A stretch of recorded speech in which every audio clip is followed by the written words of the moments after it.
घुटना, कंधा या कमर, चाहे जैसा हो दर्द, डॉक्टर ऑर्थो आपको देता है दर्द से पूरी आजादी, एक भरपूर जिंदगी।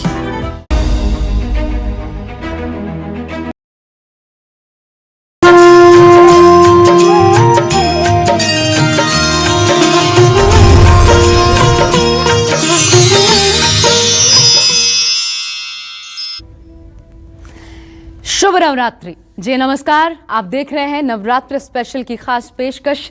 मैं हूं आपके साथ आशा झा और मेरे साथ प्रश्न कुंडली विशेषज्ञ पंडित सुरेश पांडे जी इस बेहद खास दिन पर एक बार फिर मौजूद हैं कार्यक्रम में। पंडित जी, बहुत बहुत स्वागत है आपका।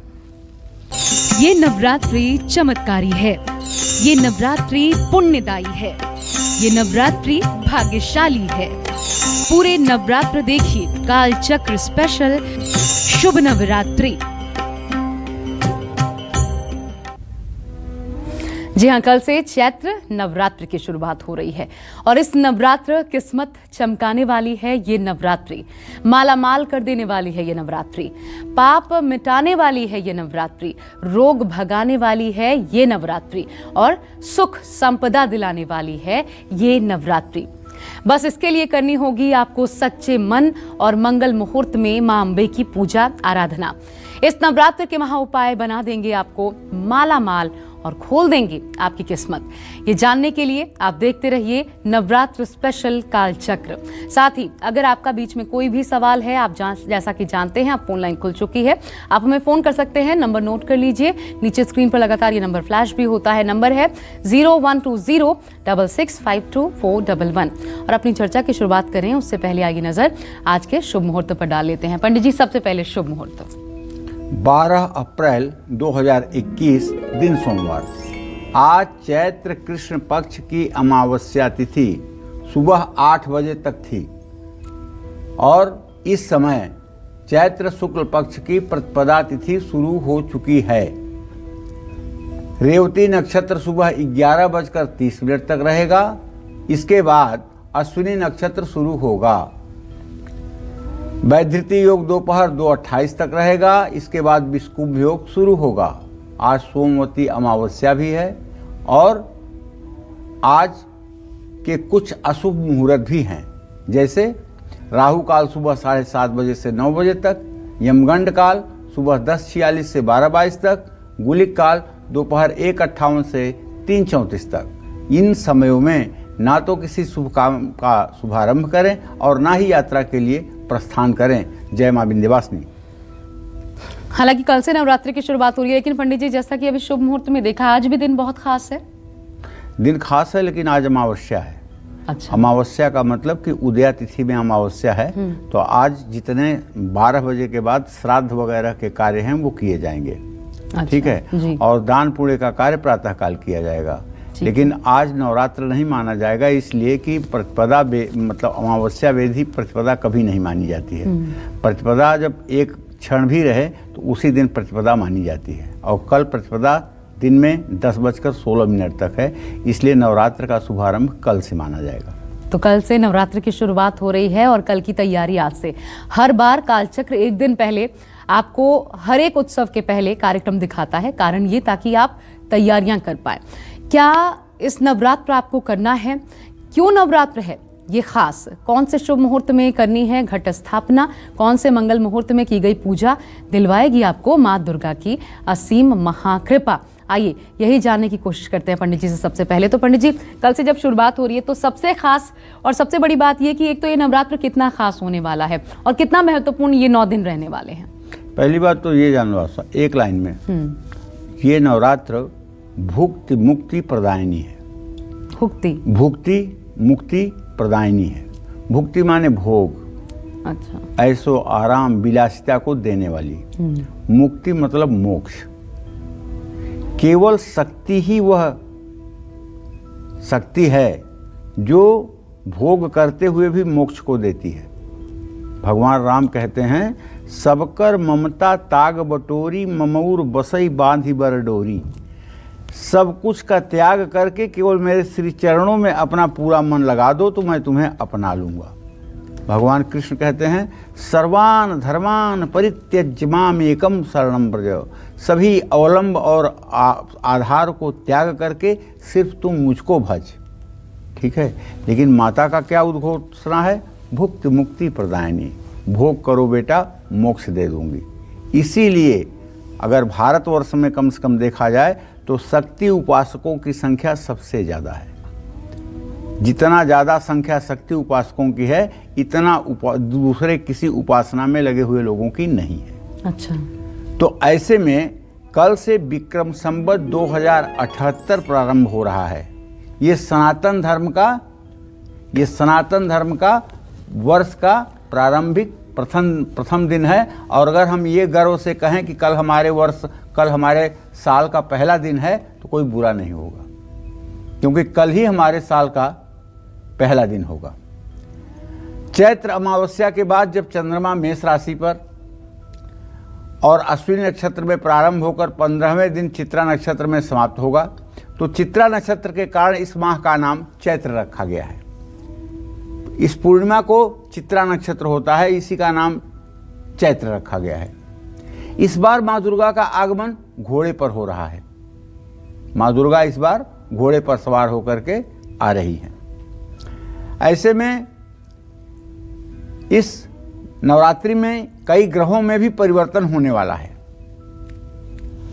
अगर देखा जाए तो कल नवरात्रि में कई ग्रहों का परिवर्तन होने वाला है। गणगौर, शीतला सप्तमी, हनुमान जयंती भी इसी नवरात्र में आएंगे। कल से चैत्र नवरात्रि शुरू हो रही है और माँ दुर्गा का आगमन इस बार घोड़े पर होने वाला है। कल नवरात्रि से कई ग्रहों में भी परिवर्तन होने वाले हैं। जैसे नवरात्रि में घट स्थापना का मुहूर्त कल 4 घंटे 8 मिनट का है। कलश स्थापना का मुहूर्त कल सुबह 6:08 से सुबह 10:16 तक है। इसके बाद आप अभिजीत मुहूर्त में भी घट स्थापना कर सकते हैं। अभिजीत मुहूर्त है सुबह 11:55 से दोपहर 12:45 तक। कल नवरात्रि पर राहु वृषभ राशि में, शुक्र सूर्य चंद्रमा मेष राशि में, बुध मीन राशि में, गुरु कुंभ राशि में, शनि मकर राशि में, मंगल मिथुन राशि में और केतु वृश्चिक राशि में स्थित हैं।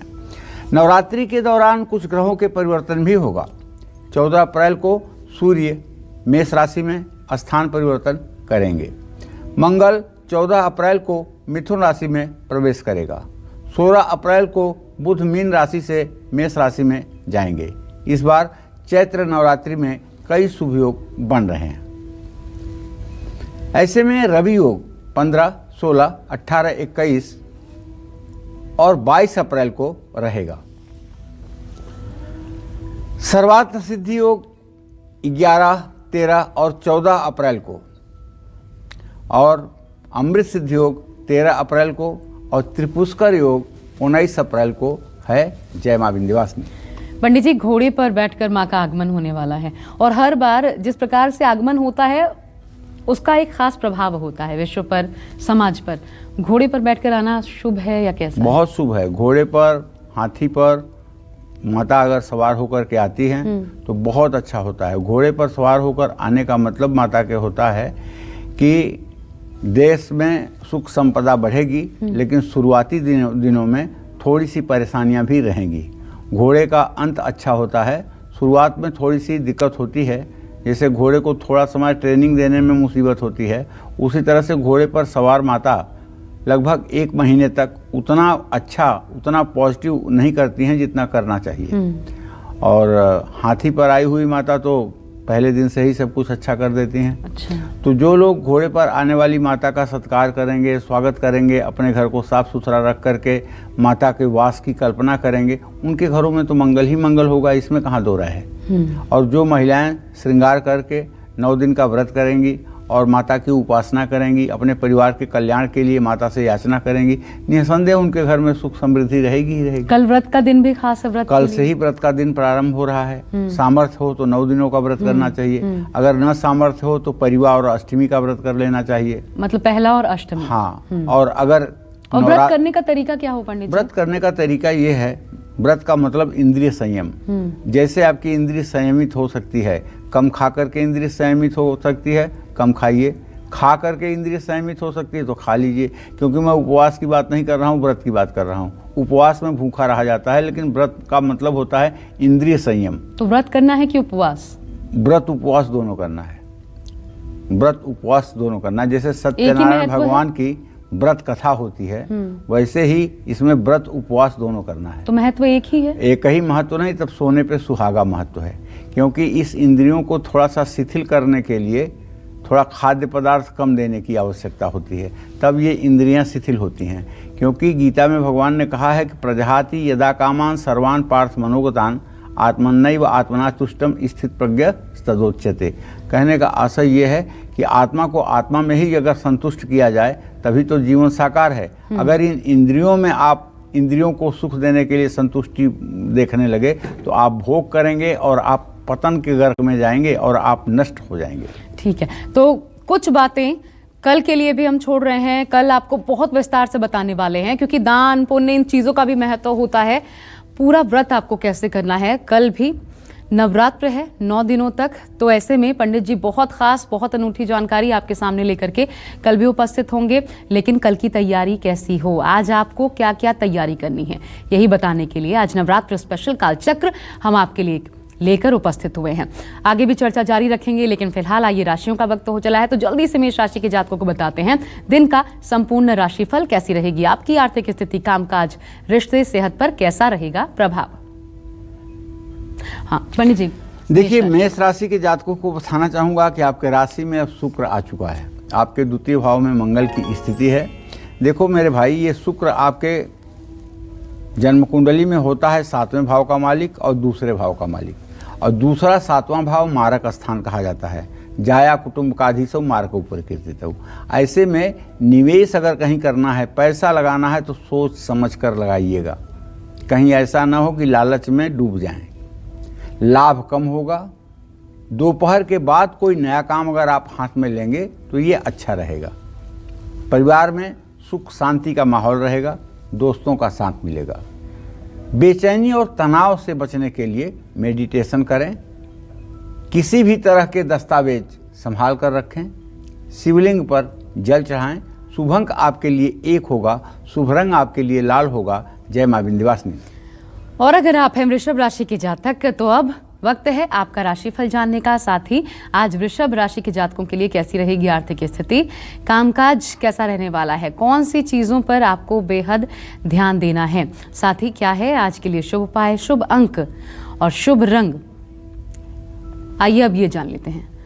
पंडित जी, वृषभ राशि वालों के लिए क्या? देखिए वृषभ राशि के जातकों का गोचर ये है कि मंगल और राहु आपकी राशि में विराजमान है। व्यय भाव में शुक्र की स्थिति बनी हुई है। ऐसे में किसी अपने पर दिल खोलकर खर्च करने का समय है। सरकारी कार्यों में थोड़ी सी रुकावट जरूर आएगी। बड़े बुजुर्गों और दोस्तों से मेलजोल बढ़ेगा, नए दोस्त भी बनेंगे। दोपहर के बाद स्वास्थ्य में गिरावट आ सकती है, रुकावट आ सकती है। अजनबी लोगों से बात बिल्कुल ना करें। पीपल के पेड़ में जल चढ़ाएं। शुभ अंक आपके लिए 5, शुभ रंग आपके लिए गुलाबी। जय मां विंध्यवासिनी। और अलग अलग मनोकामनाओं के लिए इस चैत्र नवरात्र अलग अलग लग्नों में माँ दुर्गा की पूजा करने का क्या लाभ है, ये जानते हैं। अब आइए पंडित जी, अलग अलग मनोकामनाएं, हर कोई जैसा आपने कहा सब कुछ प्रदान करने वाला ये व्रत होने वाला है नवरात्र का। कौन कौन सी मनोकामनाएं और किस रूप में उनके लिए विशेष पूजा? देखो मनोकामना अनंत होती है। आशा दुर्गा सप्तशती में कवच में लिख दिया गया है, यम यम चिंतयते कामम तम तम प्राप्नोति निश्चितम।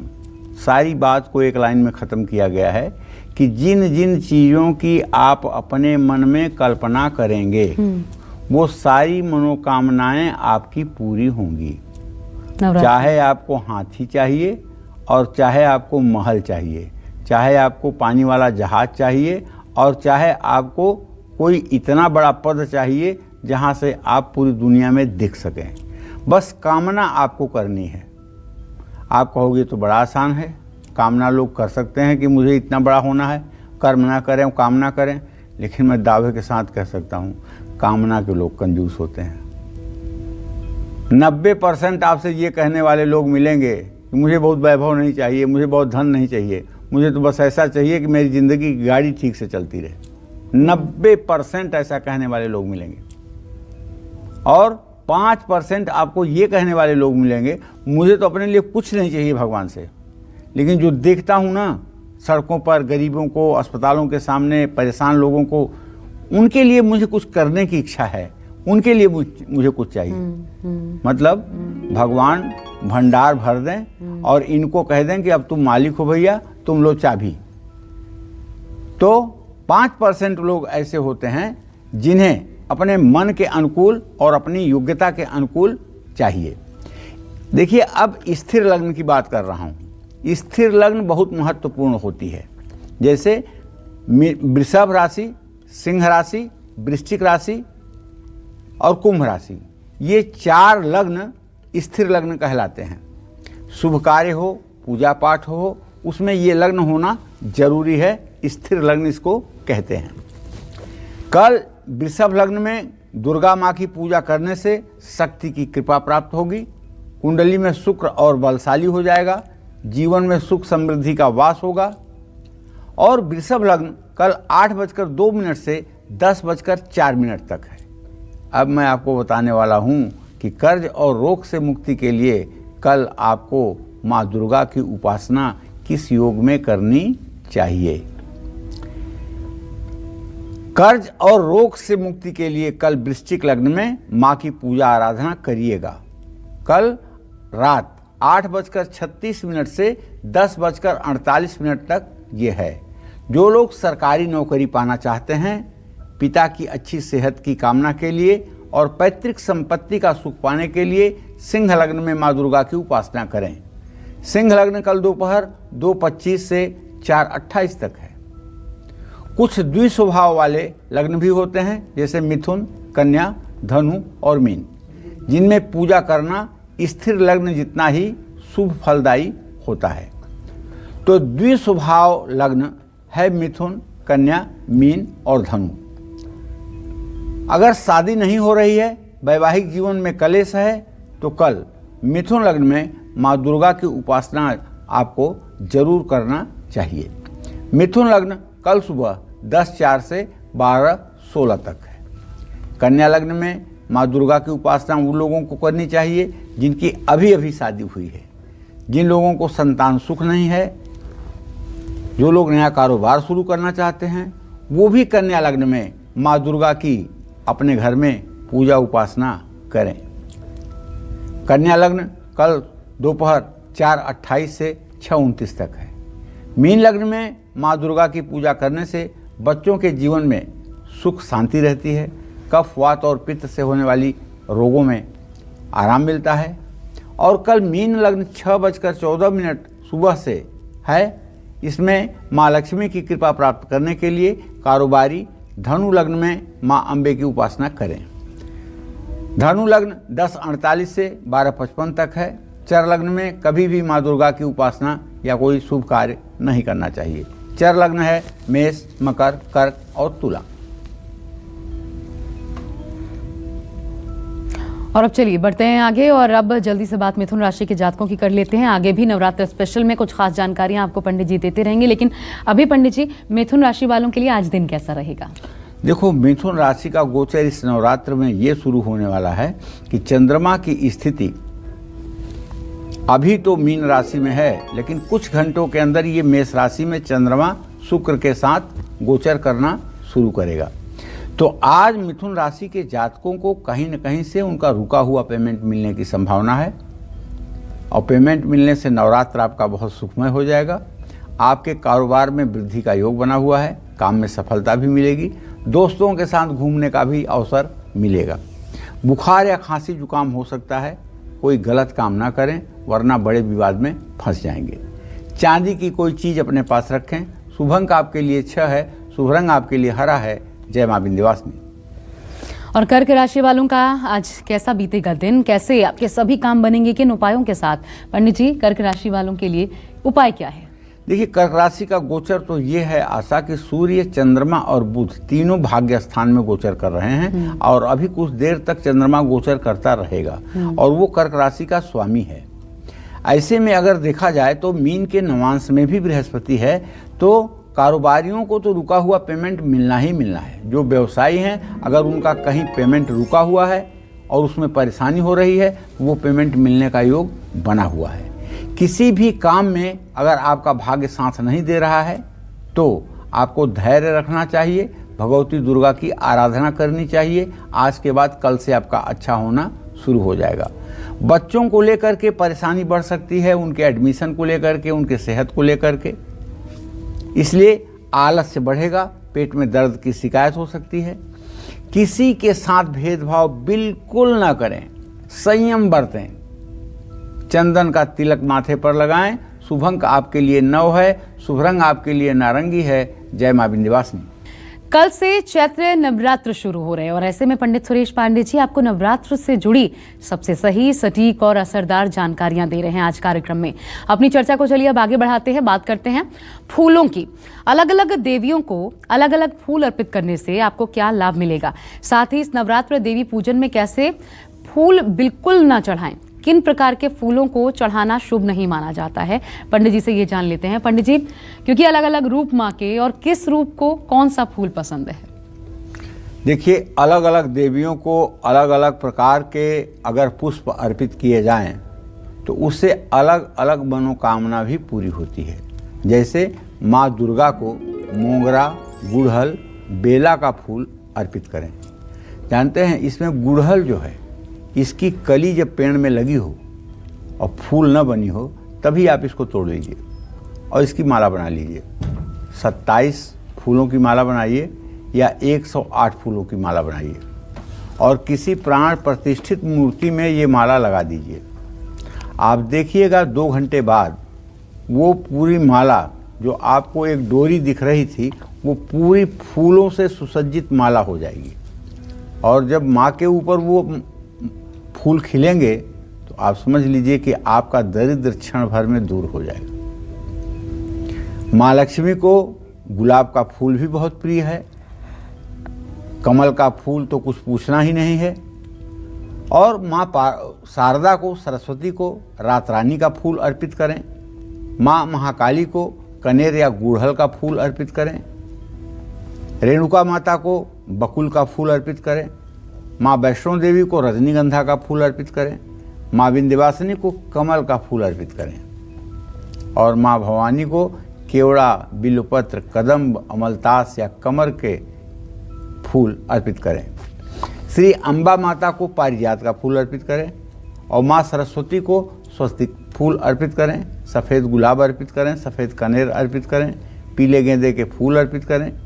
और देवी माँ की उपासना में चंदन, गुलाब, मोगरा, केवड़ा, चंपा, चमेली, जूही, खस, रात रानी के फूल भी प्रयोग में लाए जा सकते हैं। ये फूल अगर ना मिले तो इस सुगंध वाली धूप भी इस्तेमाल की जा सकती है। इस सुगंध वाले इत्र का भी प्रयोग किया जा सकता है। देवी पूजन में कैसे फूल न चढ़ाएं? अपवित्र स्थल पर उगे हुए फूलों को देवी पर ना अर्पित करें। पृथ्वी पर गिरे हुए फूल, ऐसे फूल जिनकी गंध चली गई है, वो भी देवी को भूल कर ना चढ़ाएं। बाएं हाथ से फूल अर्पित ना करें। फूल सूंघने के बाद भूल करके भी देवी को अर्पित न करें। दूसरों के कष्ट देकर और अप्रसन्न करके लाए हुए फूल भी देवी को ना चढ़ाएं। इन बातों का ध्यान रखिएगा। और इसके बाद सबसे बड़ा फूल क्या होगा? सबसे बड़ा फूल होगा, वैसे शंकराचार्य ने क्या चढ़ाया ये बताऊं आपको। कहलारोत्पल नाग के सरोजाख्यावली मालती मल्ली कैरव के सकादि कुसुमयी रक्ताश्वमाराध भी पुष्पै माल्य भरेण वै सुरभिणा नाना रस स्रोतसा ताम्रम भोजन निवासिनीं भगवतीं श्री चंडिकां पूजे। ये पुष्प चढ़ाए जाते हैं दुर्गा को।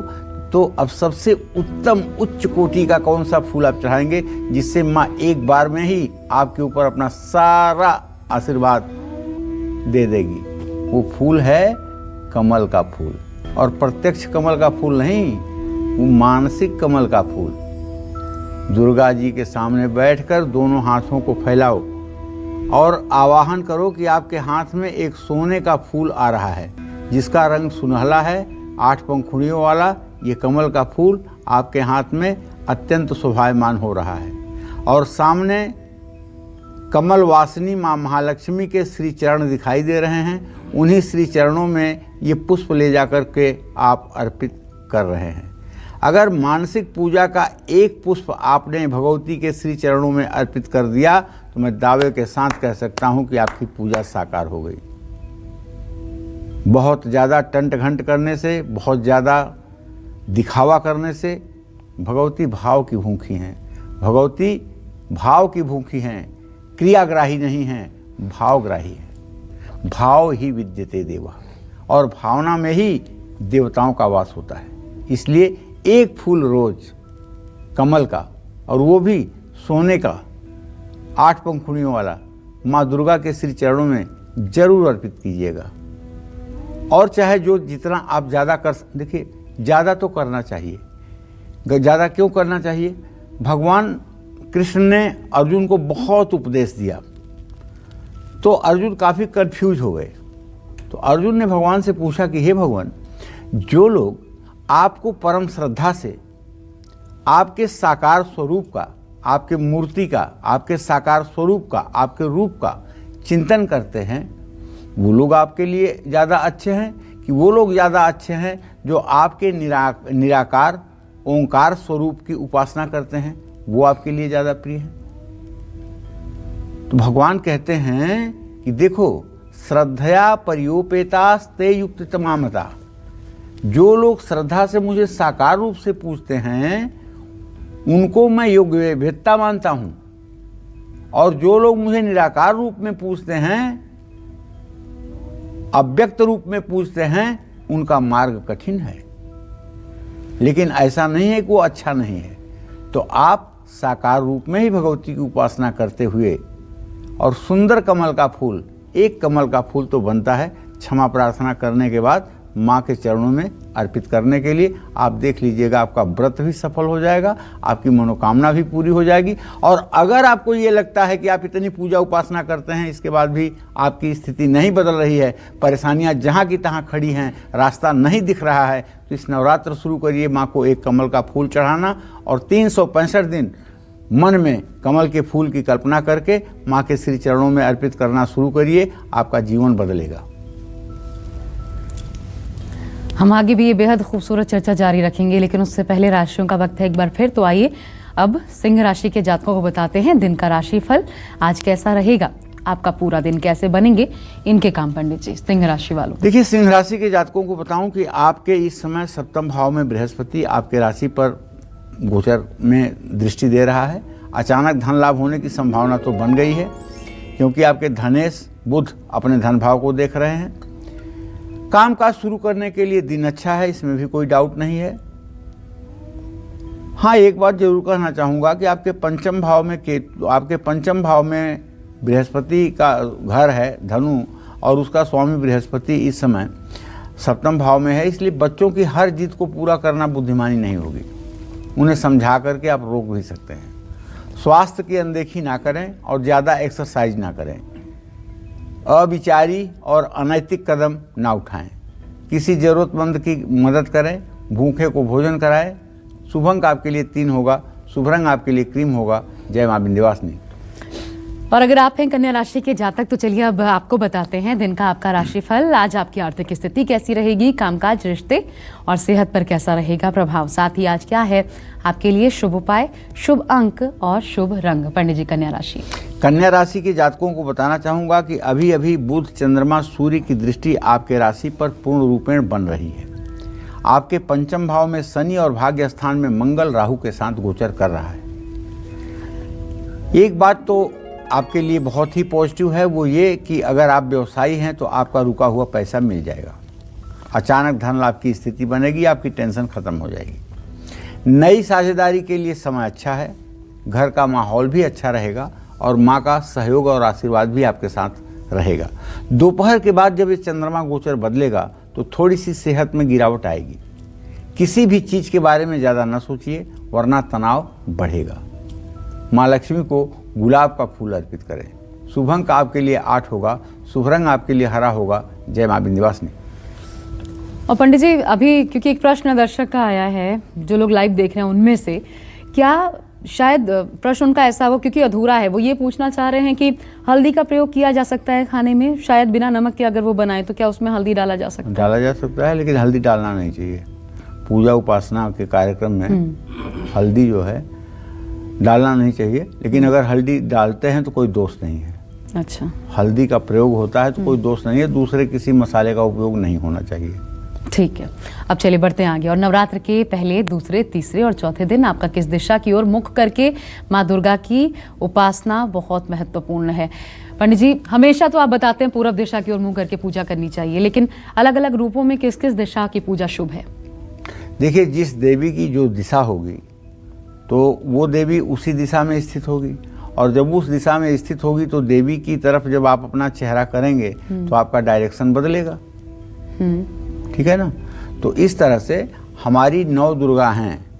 प्रथमम शैलपुत्री च, द्वितीयम ब्रह्मचारिणी, तृतीयम चंडघंटेति, कुसुमांडे चतुर्थकम, पंचमम स्कंद मातेति, षष्ठम कात्यायनी च, सप्तमम कालरात्रि तु महागौरी चाष्टमम, नवमम सिद्धिदात्री च, 9 दुर्गा प्रकृतिता। घर में माँ दुर्गा या अन्य देवियों की प्रतिमाओं की संख्या मिलाकर के 3 नहीं होनी चाहिए। आप चाहे तो 3 से कम या 3 से ज़्यादा मूर्तियाँ रख सकते हैं। नवरात्र के पहले दिन माँ दुर्गा दक्षिण पश्चिम दिशा के मध्य में उपस्थित होती हैं। ऐसे में पहले नवरात्रि में देवी दुर्गा की आराधना दक्षिण पश्चिम दिशा की ओर मुख करके 2 मिनट के लिए कर लेना चाहिए। इससे आरोग्यता और आशीर्वाद मिलता है। बाकी पूजा पूर्व दिशा में या ईशान कोण में मुँह करके करें, इससे शरीर निरोगी रहता है। इसी तरह से नवरात्र का दूसरा दिन ब्रह्मचारिणी का है। माँ दुर्गा की उपासना उत्तर पूर्व दिशा की ओर मुँह करके कर लेना चाहिए। ऐसा करने से मस्तिष्क की उर्वरा शक्ति बढ़ती है और मस्तिष्क का शुद्धिकरण होता है, मन शांत रहता है और आयु भी बढ़ती है।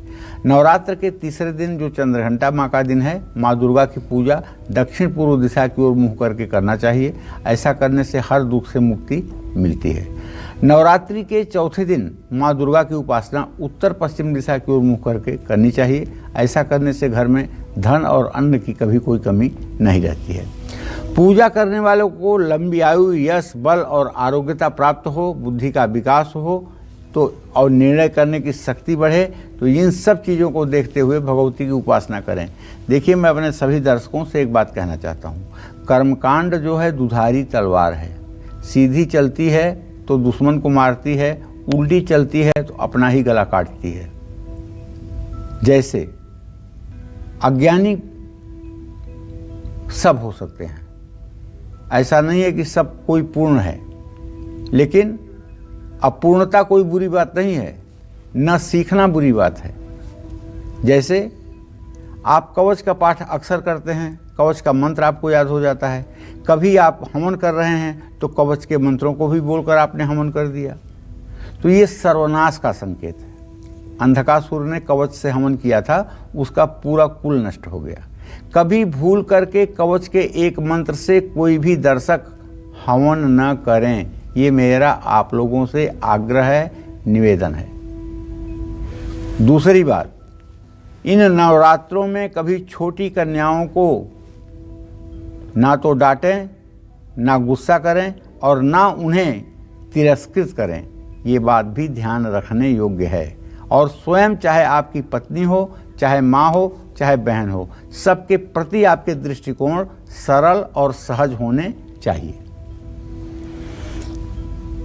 और चलिए अब बढ़ते हैं आगे। बात है तुला राशि के जातकों की। आपका राशिफल, साथ ही कैसा बीतेगा आज आपका पूरा दिन। पंडित जी, तुला राशि वालों के लिए दिन कैसा है? देखो, तुला राशि का गोचर आशा ये है कि शुक्र की पूरी दृष्टि बन रही है। अब जब शुक्र की दृष्टि बनेगी तो मनोरंजन पर तो खर्च करेंगे। कलाकारों को आज अपनी प्रतिभा दिखाने का मौका मिलेगा, दोस्तों का सहयोग मिलेगा। पेट खराब हो सकता है, तला हुआ भोजन ना करें। लेन देन में सावधानी बरतें, वरना नुकसान संभव है। गाय को रोटी खिलाएं। शुभ अंक आपके लिए 8 है, शुभ रंग आपके लिए सफ़ेद है। जय मां विंध्यवासिनी। और नवरात्र के 5वें, 6ठे, 7वें दिन आपको किस दिशा की ओर मुख करके माँ दुर्गा की पूजा उपासना करनी चाहिए? पंडित जी, 5वें, 6ठे, 7वें दिन किस दिशा की? देखिए, नवरात्र के 5वें दिन माँ दुर्गा की उपासना उत्तर पूर्व दिशा की ओर मुँह करके की जानी चाहिए। ऐसा करने से संतान सुख की प्राप्ति होती है, तेज, शौर्य और वीरता दिखाई देती है। नवरात्र के 6ठे दिन माँ दुर्गा की उपासना दक्षिण पूर्व दिशा की ओर मुँह करके करनी चाहिए। ऐसा करने से धन का आगमन होगा, निरोगी काया रहेगी, मनचाहा जीवन साथी मिलेगा, संतान सुख प्राप्त होगा, विवाह में आ रही रुकावट दूर होगी। नवरात्रि के 7वें दिन माँ दुर्गा की उपासना दक्षिण दिशा की ओर मुँह करके करना चाहिए, इसलिए कि महाकाली का चिंतन है। इससे नज़र दोष से मुक्ति मिलती है। भूत प्रेत तंत्र मंत्र की घटनाएं अगर आपके साथ हो रही हैं तो वो दूर हो जाएंगी। जो लोग नवरात्र में सायंकाल के बाद दक्षिण दिशा में मुंह करके महाकाली का स्मरण करके रात्रि सुक्तम के पाठ को 5 बार करते हैं, उनके घर पर अगर तंत्र मंत्र जादू टोने टुटके किसी प्रकार के अभिचार का प्रयोग हुआ है तो वो इस नवरात्र में समाप्त हो जाएगा। और रात्रि सूक्त 2 है, एक है वेदोक्त रात्रि सूक्त, एक है तंत्रोक्त रात्रि सूक्त। वेदोक्त रात्रि सूक्त को हो सकता है कि पढ़ने में आपसे अशुद्धि हो जाए, इसलिए रात्रि सूक्त जो तंत्रोक्त है, विश्वेश्वरी जगद्धात्री स्थित संहार कारणिम निद्राम भगवती विष्णु रतुलाम तो इससे प्रभु ब्रह्म उवाच तुम स्वाहा तुम सुधा तुम ही वखटकार सुरात्मिका। इस तरह से 5 बार अगर रात्रि सूक्त का पाठ करेंगे तो जादू टोना तंत्र मंत्र नज़र और हर प्रकार के उपद्रव से आपके और आपके परिवार की रक्षा होगी। रोग और शोक से मुक्ति मिलेगी। नवरात्रि के 8वें और 9वें दिन दक्षिण पश्चिम दिशा की ओर मुँह करके भगवती का आवाहन करना चाहिए। इससे जीवन के हर कष्ट दूर होते हैं और माँ का आशीर्वाद मिलता है। मृत्यु के भय से मुक्ति मिलती है। भय जब तक किसी के शरीर में है, डर जब तक किसी के शरीर में है, तब तक वो आदमी ना तो पूर्ण हो सकता है और ना ही भगवान का भक्त हो सकता है। इसके लिए सिर्फ दुर्गा सप्तशती में ही नहीं, गीता में भगवान कृष्ण ने स्पष्ट रूप से कहा है, अभयम सत्व सदशुद्धिम ज्ञान योग व्यवस्थिति दाना दमस्य यज्ञश्च स्वाध्याय तप आर्जवम। अभय हो जाओ। मृत्यु का डर, बीमारी का डर, गरीब होने का डर, धन नष्ट होने का डर, कलंक लगने का डर, किसी प्रकार के डर से एकदम उन्मुक्त हो जाओ और सोचो कि श्रीहरि की कृपा हमारे साथ है, भगवती दुर्गा की कृपा हमारे साथ है। मुझे नहीं डरना चाहिए तो नहीं डरना चाहिए, जो होना हो वो हो। तो इस तरह का भाव आना आवश्यक है। तो नवरात्र में आपकी तैयारी कैसे हो, इसी से जुड़ा आज का हमारे खास कार्यक्रम। कल पहले दिन की विशेष चर्चा होगी, इसलिए जरूर ध्यान से देखिएगा। अगले 9 दिनों तक हर दिन की विशेष जानकारियां पंडित जी आपके लिए कालचक्र में लेकर उपस्थित होंगे।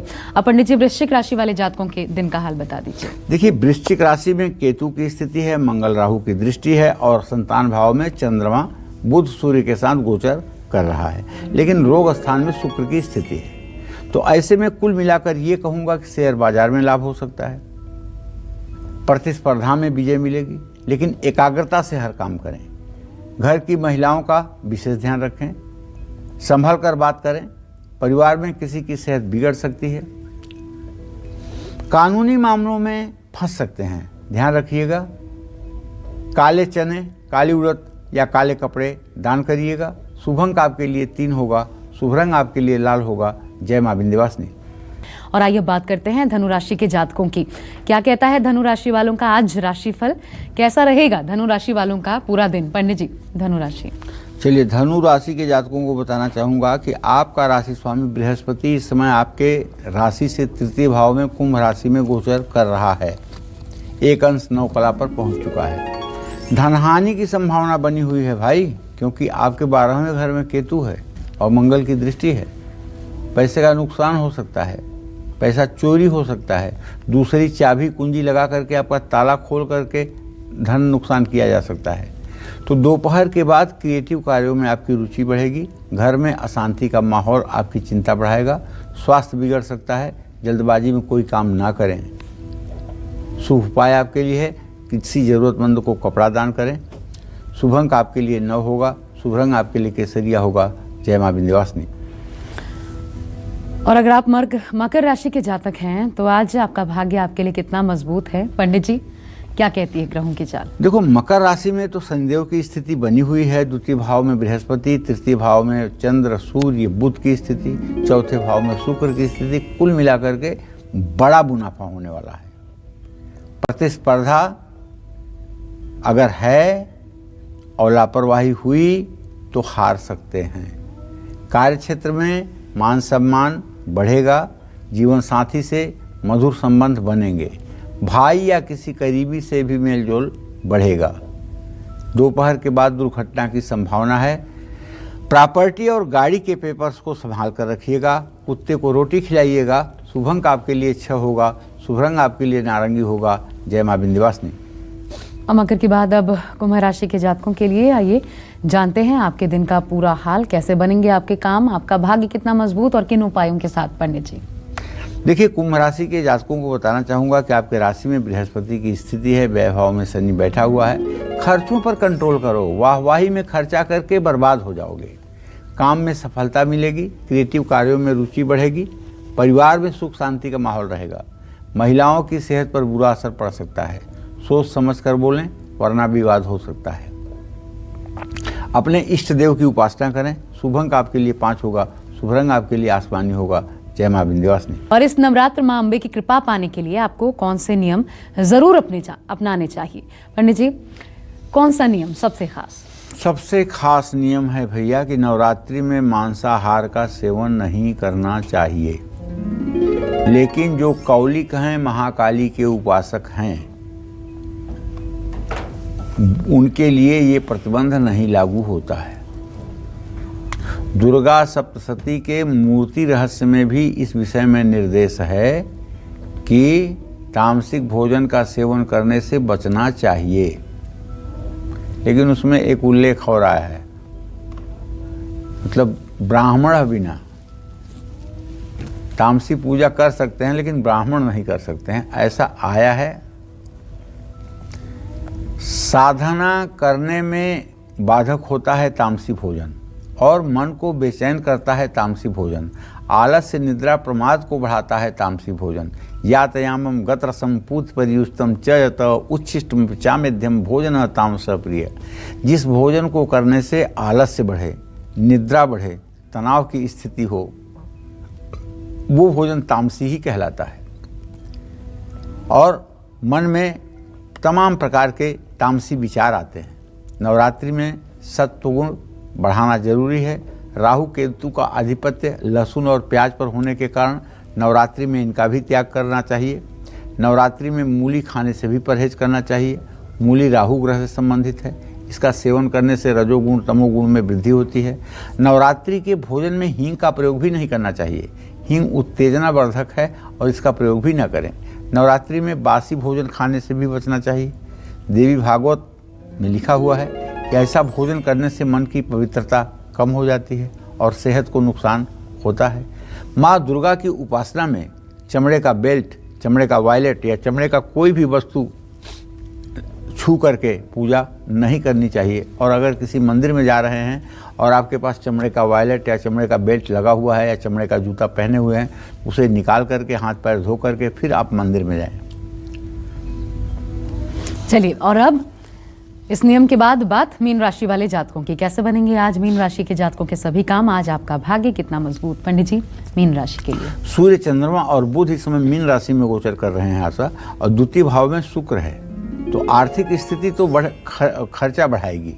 किसी दोस्त को आर्थिक मदद करेंगे। काम में सफलता मिलेगी, नया काम शुरू कर सकते हैं। परिवार में वाद विवाद होने की संभावना है। खान पान पर संयम बरतें वरना स्वास्थ्य बिगड़ेगा। वाणी और व्यवहार सकारात्मक रखें। चांदी की छोटी चीज अपने पास रखें। शुभ अंक आपके लिए 1 होगा। शुभ रंग आपके लिए केसरिया होगा। जय मां विंध्यवासिनी। तो याद रखिए, नवरात्र स्पेशल कालचक्र की शुरुआत आज ही से हो चुकी है और कल से हर एक 9 दिन कैसे करें माँ की पूजा आराधना, कैसे माँ की असीम कृपा आपको प्राप्त होगी। हर दिन बेहद खास जानकारी लेकर हम पंडित जी को लेकर आपके साथ कल हम एक ऐसी चीज बताने वाले हैं, पहले दिन ऐसी चीज बताने वाले हैं कि उसका पाठ जो भी 9 दिनों तक सुबह शाम कर लेगा, उसकी जन्म जन्मांतर की दरिद्रता दूर हो जाएगी। ये मेरा दावा है।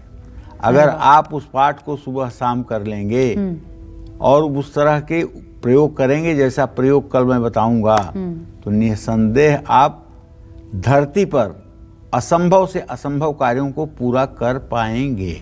तो ये अनूठी जानकारी जानने के लिए कल जरूर जुड़िए, देखिए नवरात्र स्पेशल कालचक्र। और पंडित जी, इसके साथ आज के लिए बहुत बहुत धन्यवाद आपका। तो कल उपस्थित होते हैं दोबारा आपके सामने। फिलहाल पूरी टीम को आज्ञा दीजिए, लेकिन देश दुनिया की हर एक खबर के लिए आप देखते रहिए न्यूज़ 24। नमस्कार।